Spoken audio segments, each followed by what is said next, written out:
mercredi prochain, pour ceux qui connaissent le téléphone, je vous attends à 6h45 pour la ligne de prière. Donc, presque tous les mercredis, on est une trentaine, entre 30 et 50 personnes qui prient le Seigneur. Et dimanche prochain, encore à 10h exact pour le temps de célébration. Donc, notre sujet de ce matin, c'est « Sais-tu que la route entre deux distances n'est pas toujours une ligne droite ?» La route entre deux distances n'est pas toujours une ligne droite. Nous avons appris à l'école que la plus courte distance entre deux points est quoi? La ligne droite. À l'école, dès que je parle école, donc je sais que je vais perdre beaucoup de gens. Et si je parle de mathématiques ou de géométrie, encore là, certaines personnes vont partir. Donc à l'école, Thérèse, on nous a appris que la plus courte distance entre deux points est la ligne droite. J'aimerais nous dire ce matin, frères et sœurs et chers amis auditeurs, si cet énoncé est vrai en géométrie, lorsque nous remarquons ce que Dieu fait dans notre vie, nous nous demandons parfois si Dieu n'est pas de l'avis que le plus court chemin entre deux points est un détour. J'aimerais nous rappeler, frères et sœurs, que Dieu ne travaille pas toujours de la manière qui nous semble la plus facile. Souvent, la route sur laquelle Dieu nous conduit n'est ni la plus courte, ni la plus confortable, ni la plus commode. Il regarde le voyage d'un point de vue éternel. Il voit où nous en étions hier, où nous en sommes aujourd'hui et où il veut nous conduire demain. Et ce matin, afin de voir comment Dieu nous amène parfois délibérément sur un chemin rempli de détours, nous allons considérer une époque dans l'histoire d'Israël où Dieu a amené consciemment son peuple sur un chemin en zigzag. Écoutons la lecture qui se trouve en Exode, chapitre 13, versets 17 à 22. Exode 13, 17 à 22. Donc ce matin, j'ai pas mis le PowerPoint parce que l'autre projecteur m'avait aveuglé tantôt, mais on va arranger ça dimanche prochain, Dieu voulant. Exode chapitre 13, versets 17 à 22. Lorsque le Pharaon laissa partir le peuple, Dieu ne le conduisit pas par le chemin qui passait par le pays des Philistins, même si c'était le chemin le plus direct. Dieu se dit en effet, le peuple pourrait éprouver des regrets en rencontrant la guerre et retourner en Égypte. Dieu fit donc faire au peuple un détour par le chemin du désert vers la mer des roseaux. Les Israélites étaient partis d'Égypte en ordre de bataille.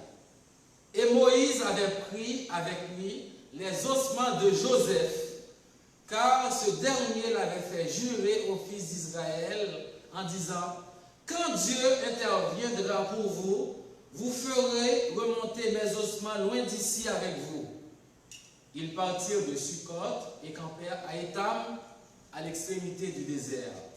L'Éternel allait devant eux le jour dans une colonne de nuée pour les guider sur leur chemin, et la nuit dans une colonne de feu pour les éclairer, afin qu'ils puissent marcher jour et nuit.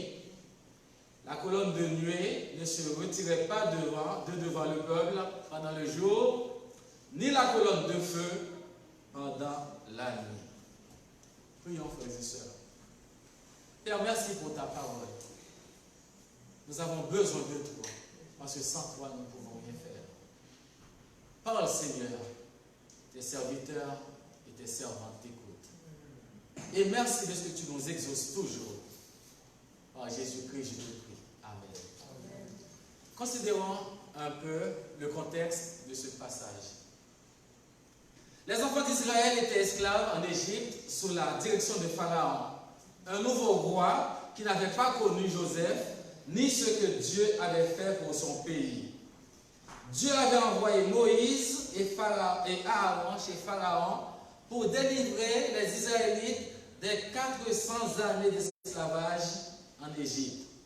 À travers une série de fléaux, Dieu a démontré sa souveraineté sur toute la création et sa supériorité sur les faux dieux du pays d'Égypte.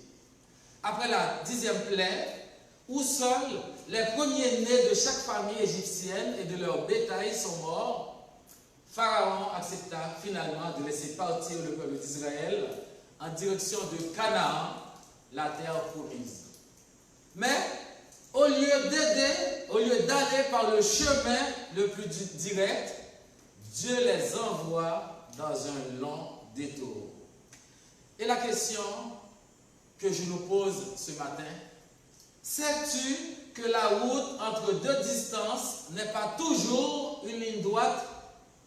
Pour aborder cette question, je vais considérer aujourd'hui 3 principes tirés de ce passage.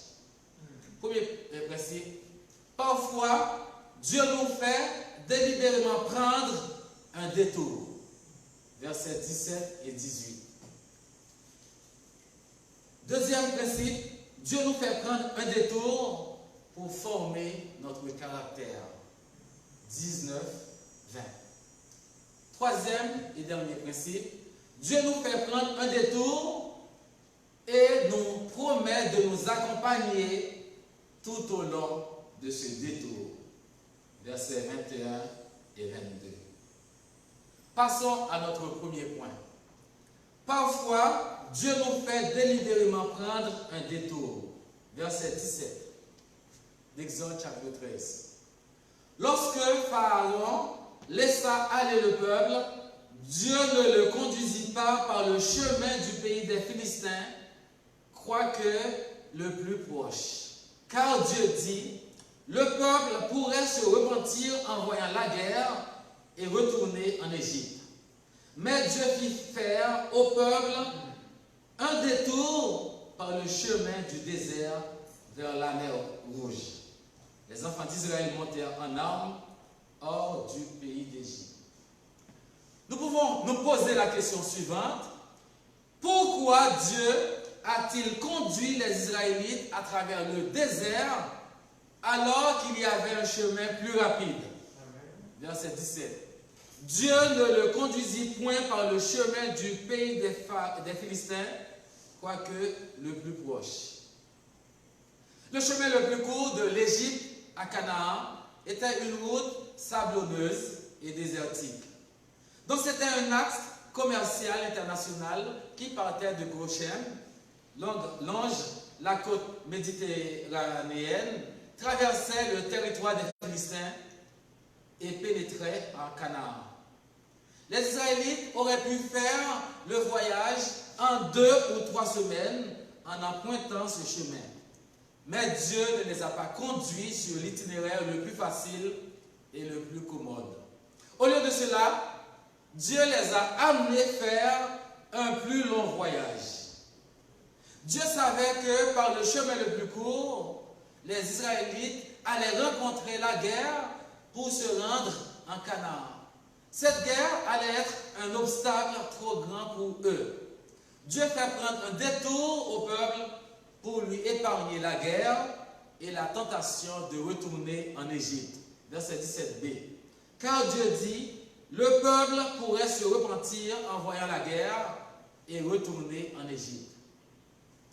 J'aimerais nous dire ce matin, frères et sœurs, chers amis auditeurs, que Dieu connaît notre cœur. Il sait que des obstacles se dressent sur la route directe pouvant empêcher son peuple d'atteindre un jour sa destination. Ils ont besoin de savoir qu'ils peuvent compter sur Dieu et que Dieu va pourvoir à leurs besoins. Dieu dit clairement qu'il a l'intention de révéler sa grande puissance et sa gloire à travers ses détours.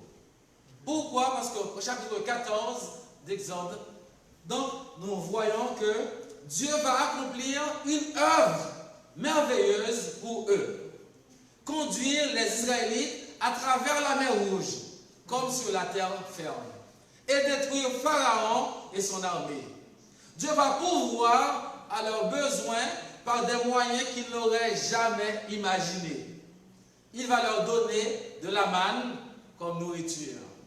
Si les enfants d'Israël étaient entrés en Palestine par un chemin proche, ils n'auraient jamais été témoins de nombreuses bénédictions que Dieu déversait sur eux. J'aimerais nous dire que parfois, Dieu nous fait délibérément prendre un détour et nous nous demandons alors pourquoi Dieu agit-il ainsi? Qu'est-ce qu'il veut accomplir en nous faisant prendre un tel détour? J'aimerais nous dire, et j'aime toujours répéter la phrase de tante Marie-Anne, que Dieu sait mieux que nous ce qui est bon pour nous. Dieu sait mieux que nous ce qui est bon pour nous. Les détours se présentent sous différentes formes et tailles, mais tous partagent un point commun. C'est que nous ne les avons pas vus venir. Ils nous prennent au dépourvu, nous laissant frustrés, confus, curieux et même le cœur brisé. Nous nous demandons pourquoi les événements devaient se passer de cette façon en ce moment. Au moment des détours, il nous arrive même de croire que Dieu ne sait pas ce qu'il fait. Nous en arrivons à dire que Dieu est incapable de nous sortir de notre impasse. Nous sombrons dans le découragement, le doute et la peur. Dans notre monde de l'instantané, nous voulons tout avoir tout de suite. Mais Dieu en décide parfois autrement. Continuons donc à lui faire confiance par la foi, même si la ligne droite vers notre objectif est remplie d'obstacles imprévus et de pièges cachés. J'aimerais nous dire ou nous rappeler ce matin que nos détours sont simplement le plan parfait de Dieu pour nous amener exactement là où il veut que nous soyons. Faisons-lui confiance. Pour quelle raison? Parce qu'il connaît le début et la fin de notre chemin et destinée. Nous n'y arriverons probablement pas en allant en ligne droite. Oui, Dieu nous fait parfois délibérément prendre un détour vers la destination qu'il nous avait promise.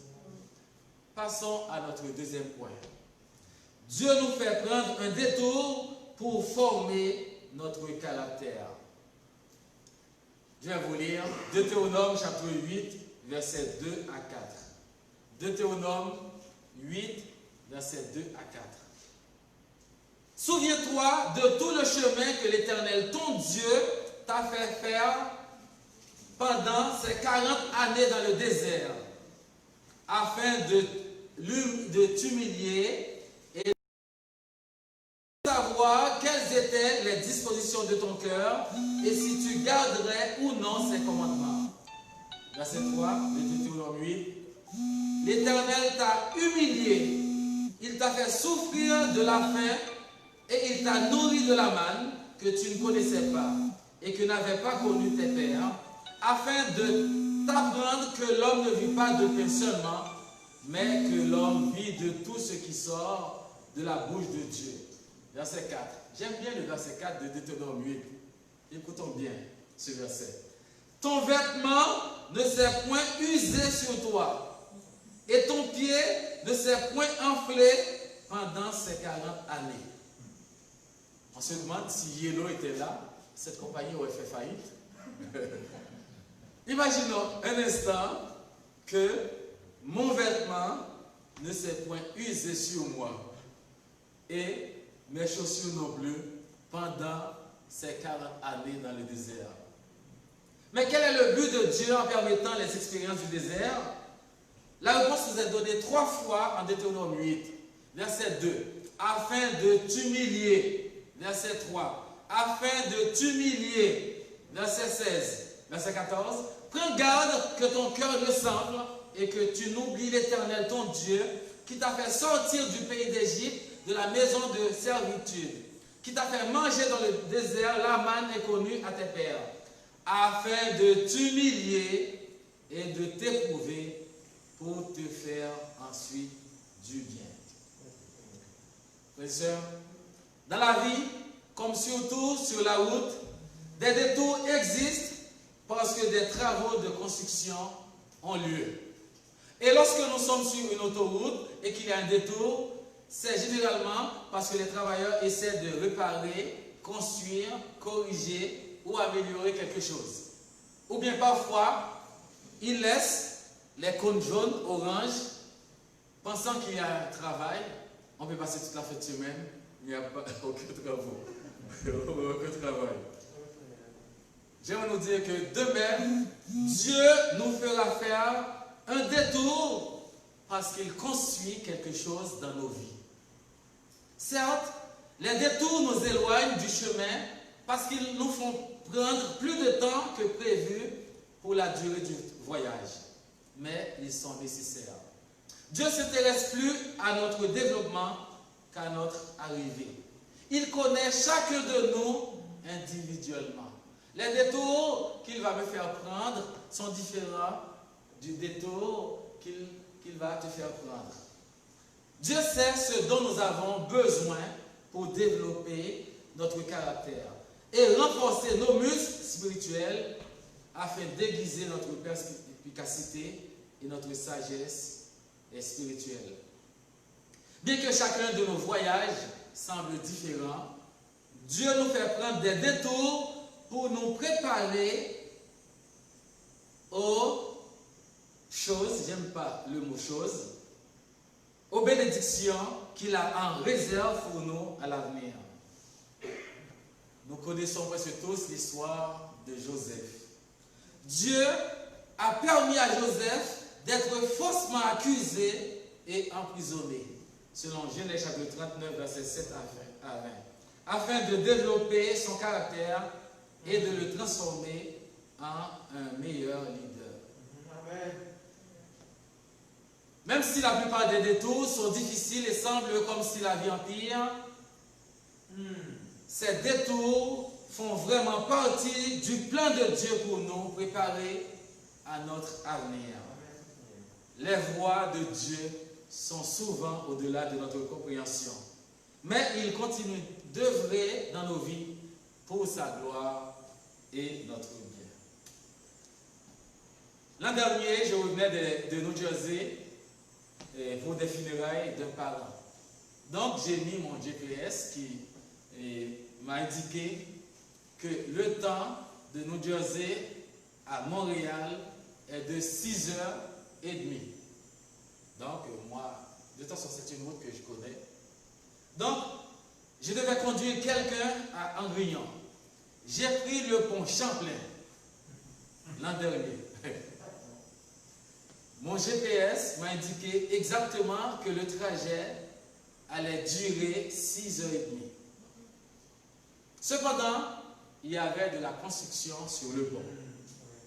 Et arrivé à Angrignon, vous savez, qu'est-ce qui m'a souhaité la bienvenue? Les cônes oranges. Des flèches indiquaient le détour. Donc j'étais à 3 minutes de la maison de la personne. Comme il y avait trop de détours, je n'avais pas pu atteindre ma destination dans le temps prévu. Donc, j'ai vu la flèche détour. Ça m'indique 1 minute. Après, j'ai continué à suivre la flèche. Ensuite, ça m'a conduit à maintenant 5 minutes. Ça m'a fait des détours. Et pour arriver, j'étais à Angrignon. De 3 minutes à la personne, parce que puisque la personne avait des bagages, donc je devais la déposer chez elle. Je me suis dit, si je savais ça, j'aurais pu demander à la personne de transporter sur sa tête et moi je l'aurais aidé. Ça m'aurait pris moins de temps. Donc de 3 minutes, ça nous a pris près d'1 heure de temps. Avec les cônes orange, cônes jaunes. J'aimerais nous dire, frères et sœurs, Contrairement aux fameux cônes orange qui nous font prendre des détours, Dieu, dans sa souveraineté, sa sagesse, a une raison pour les détours qu'il installe sur notre vie. Amen. Et parce que nous savons que Dieu est bon, nous pouvons donc avoir confiance que toutes ces raisons pour ces détours sont également bonnes pour chacun de nous ce matin. Parce que les détours visent à montrer la gloire de Dieu à la fois à nos ennemis et pour notre bien. Un jour, nous dirons que chaque détour en valait la peine. Amen. Dieu utilise les détours de notre vie pour nous apprendre sur lui-même. Posons-nous les questions suivantes. Comment saurions-nous que Dieu est notre confort éternel à moins qu'il ne nous place dans une position inconfortable? Comment proclamerions-nous avec louange que Dieu est pour nous un refuge et un appui, un secours qui ne manque jamais dans la détresse, à moins qu'il ne nous expose à des dangers menaçants? Dieu utilise les détours pour raffermir notre espérance. Amen. Et Dieu peut transformer les circonstances les plus désespérées. Nos plus grandes découvertes et bénédictions viennent souvent de nos plus douloureuses épreuves. L'apôtre Paul déclare en Romains chapitre 5, verset 3, « Bien plus, nous sommes fiers même de nos détresses, sachant que la détresse produit la persévérance. La persévérance, la victoire dans l'épreuve. Et la victoire dans l'épreuve, l'espérance. Or, cette espérance ne trompe pas, parce que l'amour de Dieu est déversé dans notre cœur par le Saint-Esprit qui nous a été donné. » Et l'apôtre, pas l'apôtre, Jacques n'est pas un apôtre. Donc Jacques a déclaré en Jacques chapitre 1er, mes frères, et je vais lire, considérez comme un sujet de joie complète les diverses épreuves auxquelles nous pouvons être exposés. Et cela nous conduit à notre dernier point. Dieu nous fait prendre un détour et nous promet de nous accompagner tout au long de ce détour. Verset 20 à 22 d'Exode chapitre 13. Verset 19. J'aimerais vous faire remarquer le verset 19 qui parle des ossements de Joseph. Et Moïse avait pris, verset 19, et Moïse avait pris avec lui les ossements de Joseph, car ce dernier l'avait fait jurer aux fils d'Israël en disant, quand Dieu interviendra pour vous, vous ferez remonter mes ossements loin d'ici avec vous. Ce verset nous amène en Genèse chapitre 50, verset 24, où Joseph dit à ses frères, je vais mourir, mais Dieu va intervenir pour vous et Dieu va vous faire remonter de ce pays-ci jusque dans le pays qu'il a juré de donner à Abraham, à Isaac et à Jacob. Dans un grand acte de foi, Joseph a demandé, il a même fait jurer à ses frères que ses os soient enlevés d'Égypte. Il prévoyait cet exode et demandait que son corps soit amené afin qu'il puisse être enterré dans la terre promise. Et en Hébreux chapitre 11, nous voyons que Joseph fait partie des héros de la foi. Amen. En Hébreux 11, 22, nous lisons, par la foi, Joseph, à la fin de sa vie, fit mention de l'exode des Israélites et donna des instructions concernant ses os. Transporter les ossements de Joseph, leur ancêtre, était un rappel que Dieu était vraiment en train d'accomplir sa promesse et de la foi du patriarche. Lui qui était convaincu 400 ans avant la sortie d'Égypte que Dieu allait intervenir en faveur des Israélites. Verset 20. Ils partirent de Sukkot et campèrent à Étam, à l'extrémité du désert. Lorsqu'ils quittèrent Étam, ils entrèrent alors dans le désert où, à l'époque, des temps sont dans le désert, il n'y avait pas de route, il n'y avait pas de carte, le GPS n'existait pas. Et je ne sais pas si cela vous est déjà arrivé. Je me rappelle quelques années de cela, j'allais au camp Patmos. Donc c'était pour la première fois, j'allais au camp et j'ai mis l'adresse. Arrivé à Saint-Jean,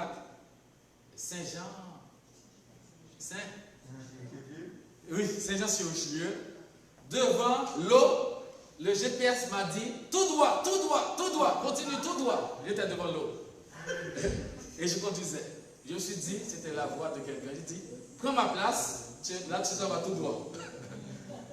Donc, il n'y avait pas de GPS dans le désert.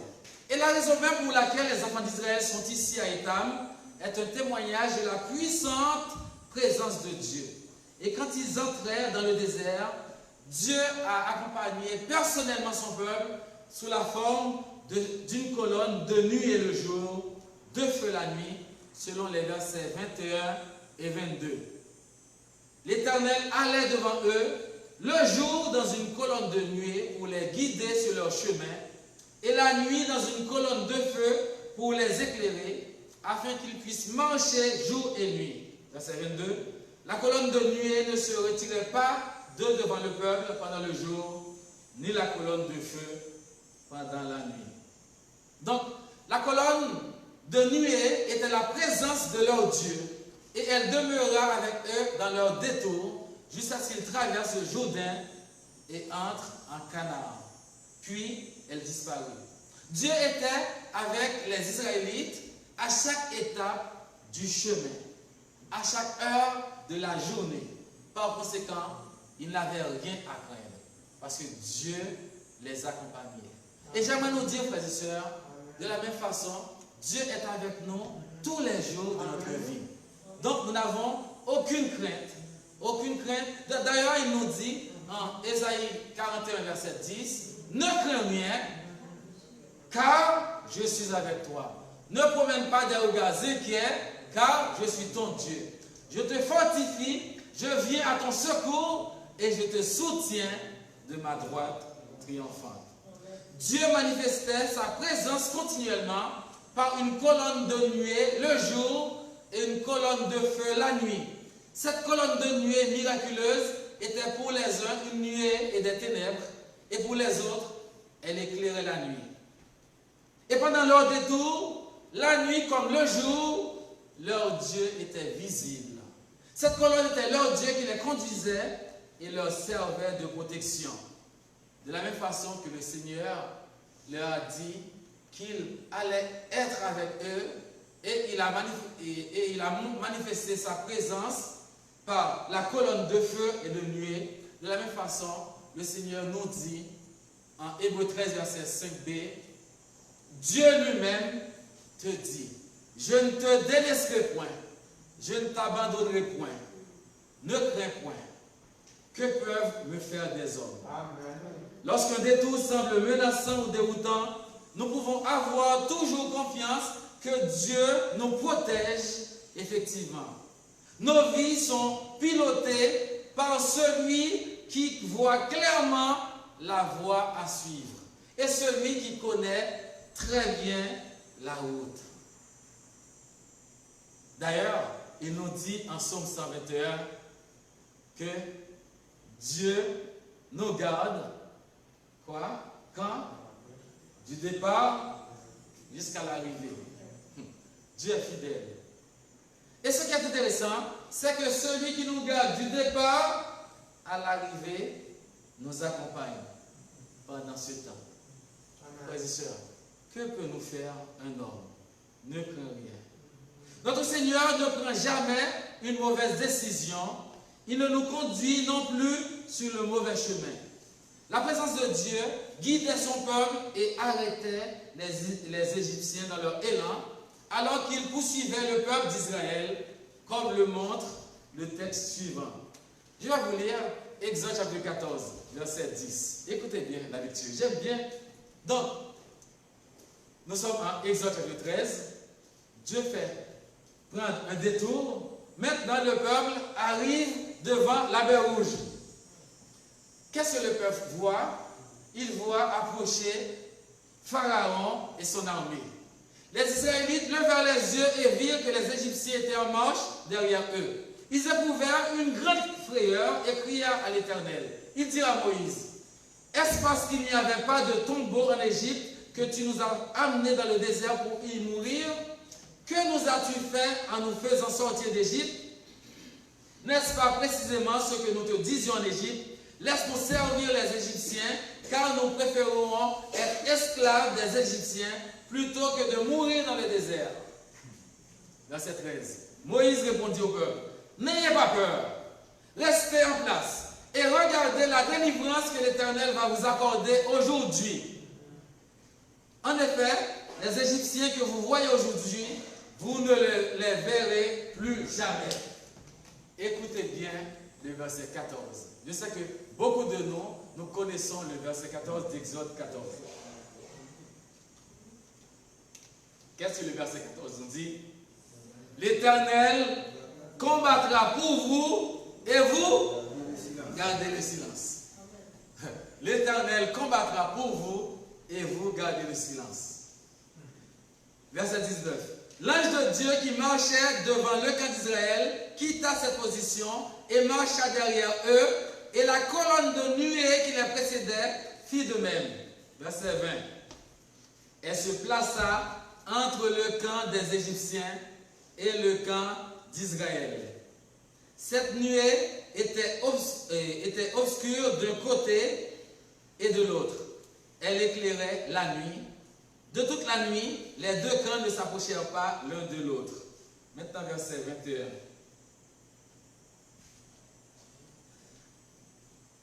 Ok, 21.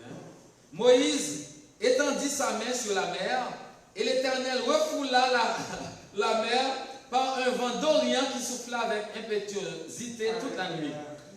Il mit la mer à sec, et les eaux se fendirent. Les enfants d'Israël entrèrent au milieu de la mer à sec, et les eaux formaient comme une muraille à leur droite et à leur gauche. Les Égyptiens les poursuivirent, et regardez bien, comme si ça leur appartenait. Dieu a ouvert la mer. Son peuple marchait, traversait. Et les Égyptiens, voyant cela, pensaient qu'ils pourraient profiter de ce miracle. Non, ce miracle n'est pas pour vous, mais pour les enfants de Dieu. Amen. Donc, les enfants d'Israël entrèrent au milieu de la mer à sec, et les eaux formaient comme une muraille à leur droite, à leur gauche. Les Égyptiens les poursuivirent, et tous les chevaux de Pharaon, ses chars et ses cavaliers entrèrent après eux au milieu de la mer. À la veille du matin, l'Éternel de la colonne de feu et de nuée regarda le camp des Égyptiens et mit en désordre le camp des Égyptiens. Il ôta les roues de leurs chars et en rendit la marche difficile. Les Égyptiens dirent alors, « Fuyons devant Israël, car l'Éternel combat pour lui contre les Égyptiens. » L'Éternel dit à Moïse, « Étends ta main sur la mer, et les eaux reviendront sur les Égyptiens, sur leurs chars et sur leurs cavaliers. » Moïse étendit sa main sur la mer, et vers le matin, la mer reprit son impétuosité, et les Égyptiens s'enfuirent à son approche. Mais l'Éternel précipita les Égyptiens au milieu de la mer. Les eaux revinrent et couvrirent les chars, les cavaliers et toute l'armée de Pharaon qui était entrée dans la mer après les enfants d'Israël. Et il n'en échappa pas un seul. Mais les enfants d'Israël marchèrent à sec au milieu de la mer, et les eaux formaient comme une muraille à leur droite et à leur gauche. En ce jour-là, l'Éternel délivra Israël de la main des Égyptiens. Et Israël vit sur le rivage de la mer les Égyptiens qui étaient morts.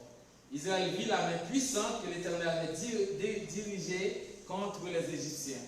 Et le peuple craignit l'Éternel. Et il crut en l'Éternel, en Moïse et son serviteur. J'aimerais nous dire, frères et sœurs, que l'Éternel qui a opéré cette merveilleuse délivrance pour le peuple d'Israël, l'Éternel peut en faire de même pour chacun de nous, selon sa volonté. Amen. Ne craignez rien. Quelle leçon devrions-nous tirer de cette scène? Le Dieu qui a guidé les Israélites jour et nuit, le Dieu qui est resté avec eux à chaque étape du voyage, il n'a pas changé. Non. Amen. Il est le même hier, aujourd'hui et éternellement. C'est le même Dieu qui reste avec nous sur notre chemin. Car c'est un chemin que nous ne faisons pas par nous-mêmes. Nous pouvons apprendre de cela que même lorsque le voyage est long et difficile, comme c'est souvent le cas, nous sommes assurés de la présence aimante de Dieu pendant la durée de notre voyage. Marchons donc par la foi et non par la vue. Parce que le Seigneur lui-même nous a fait la promesse. Car voici, je suis avec vous seulement quelques jours. Non, tous les jours jusqu'à la fin du monde. Vous savez que signifie tout en grec, en hébreu, en latin? Tout, vous savez la définition? Tout signifie tout. C'est tout.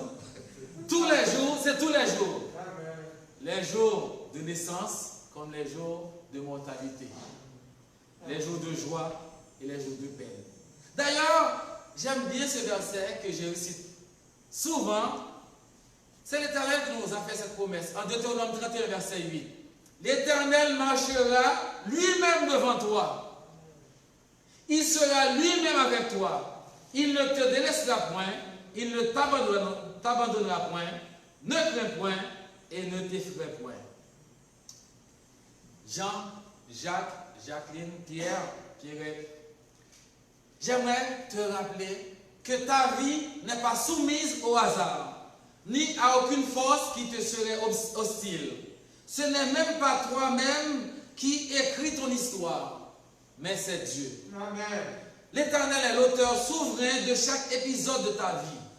Et ta vie est comme un livre dont Dieu non seulement connaît le début, le milieu et la fin, mais c'est lui qui a écrit chaque page de notre vie. Et ce livre n'est qu'un volume parmi une multitude d'autres qui constituent l'histoire du monde. Pourquoi? Parce que l'auteur souverain de cette histoire veut le bien de ses enfants. La question qui se pose ce matin, est-ce que tu es un enfant de Dieu? J'ai commencé la célébration par la lecture du psaume 23 qui dit « L'Éternel est mon berger. Il me conduit. » L'Éternel est-il ton berger ce matin? Dans notre vision à court terme, nous voulons le confort, la prévisibilité, la sécurité et la paix. Mais Dieu peut voir que de cette manière, nous n'allons jamais grandir dans la foi et l'obéissance. Le voyage peut être plus long, plus douloureux et plus difficile. Mais croyez-moi, nous sommes beaucoup plus forts et mieux équipés lorsque le Seigneur nous y accompagne, parce qu'il va nous faire atteindre en toute sécurité notre destination. Dieu peut utiliser les turbulences de ma vie pour m'amener là où je dois aller plus vite que je ne le pourrais si je n'avais pas eu de turbulence.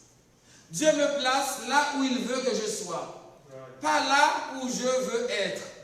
Cette nouvelle route sur laquelle je suis, aussi chaoteuse et sinueuse qu'elle puisse être, est la voie, c'est-à-dire la route que Dieu choisit pour moi. Et c'est la meilleure route, la seule qui vaille la peine d'être empruntée. Comme l'Éternel l'a promis en Ésaïe 42, verset 16, « Je conduirai les aveugles sur un chemin qu'ils ne connaissent pas. » Ésaïe 42, 16. « Je les guiderai par des sentiers qu'ils ignoraient. Je changerai devant eux les ténèbres en lumière et les endroits tortueux en plaine. Voilà ce que je ferai et je ne les abandonnerai pas. » Ce que la bouche de l'Éternel dit, sa main l'accomplit, parce qu'il est fidèle.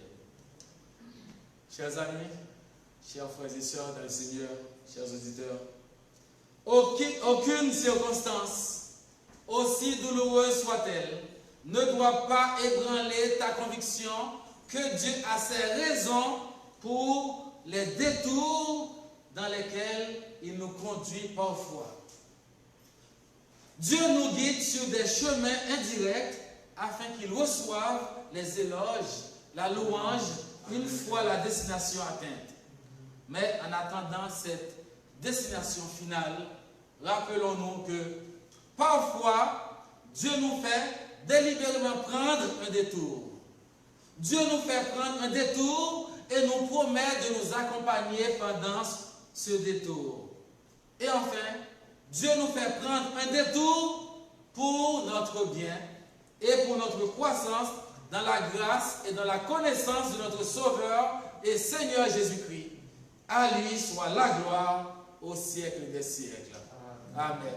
Que le Seigneur bénisse sa parole dans nos vies et qu'il nous aide chaque jour à nous confier en lui, celui qui est fidèle, celui qui nous accompagne tout au long de notre détour. Que Dieu nous bénisse. Amen. Donc, nous allons maintenant passer à notre temps d'adoration. Et